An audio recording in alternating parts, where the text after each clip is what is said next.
Here is a very short message that would help, I think would help a lot of entertainers have a successful marriage. Unfortunately, a lot of them don't. And this is just one simple observation that should be obvious. You would think would be obvious to every musician and entertainer in the business. But obviously, it still isn't. It seems like only the older ones who have been around a long time and did things right the first time around seem to be the only ones who have been successful. It's really relatively simple, though not a simple thing to do. The concept's simple, but making it a reality is not. The reason why so many entertainers, let's say like Jennifer Anniston, have problems is not because of who she is, or so much because of her fame and success. It's basically because she's dating people and even married one in the business. You know, there's a competition sometimes between couples, you know, trying to make ends meet, trying to do more movies and trying to have a private life. And it's next to impossible. When you have two entertainers, famous entertainers, married each other, I mean, you talk about having a paparazzi following you day and night, that'll do it.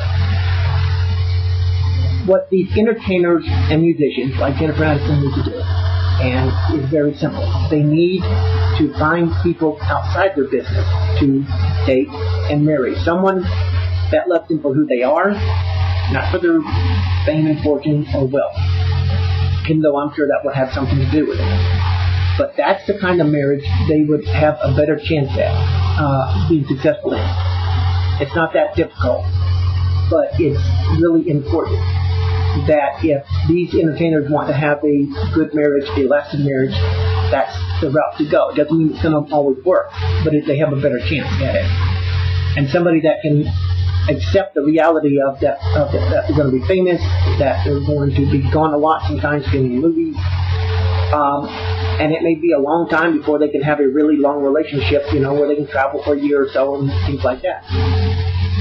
But when you have two entertainers or two musicians working at the same time in jobs that are similar to each other, that creates the problem. And they need to stop it. They need to do like Ann Jillian did. I think her husband used to be a former cop. Actress Ann Jillian, I love her. But her marriage, as far as I know, has always been successful. You know, look at Bob Hope. Did anybody know his wife? No. Nobody never knew his wife. You know, look at Don Rickles today. Did anybody know his wife? No.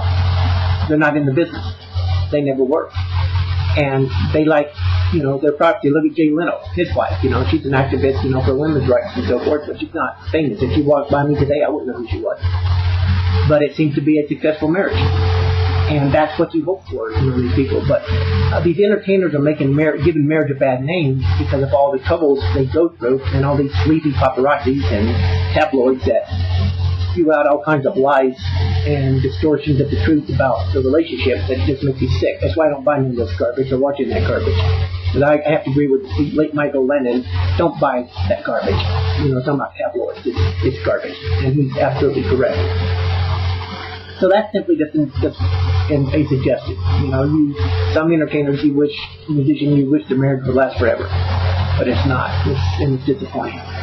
And that's just one simple way, or one route that a lot of entertainers need to take. Find someone outside the business. And they're all around you.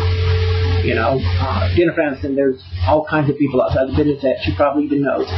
That one of these guys could probably make her a perfect, next to perfect husband. I mean, not perfect, but close to it. And just she continues to stop wasting her time like all other entertainers with these other famous people. Because it's just going to bring trouble. And that's the sad thing about it. I just chose her out because she's been in the news, I think, a little bit more. I'm not a big follower of a lot of entertainers. I don't pay close attention to their relationships and things like that because I just believe it's more of a private matter. I don't think the tabloids need to be reporting on it. I don't think we need to be obsessed with it. There's far more in life than things like that. I'm just looking at her and other entertainers as just human beings. You know, the only difference between them and I, or them and you, or all of us, is that they're just more well known. They might have a few bucks more, and that's pretty much it. But they're human beings like us. Look at actress Shania Twain. You know, look at the horror that she went through in her divorce. You know, and she sometimes goes through some very, very bad days. and I love this lady a whole lot. I hope she finds someone, that's just right for her.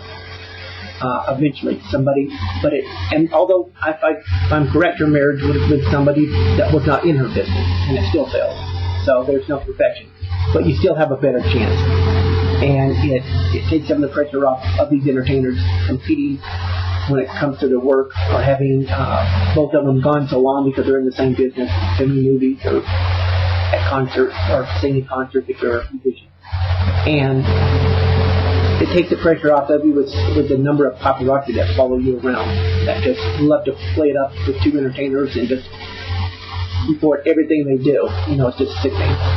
And people that like that stuff need to go get some help because it's sick. Anyway, that's just an idea, and I hope that people like her can find somebody that in which they're successful in a relationship and marriage. And I know Shania Twain will. She gave it a good shot. She's an outstanding performer, outstanding singer. And hopefully she hasn't given up that all men are, losers. That's what some women think men are mostly. And sometimes they may be right. Of course it's a two-way street. I've known some in my lifetime that are losers as well. But that's just an idea I wanted to pass on. Thank you for your time.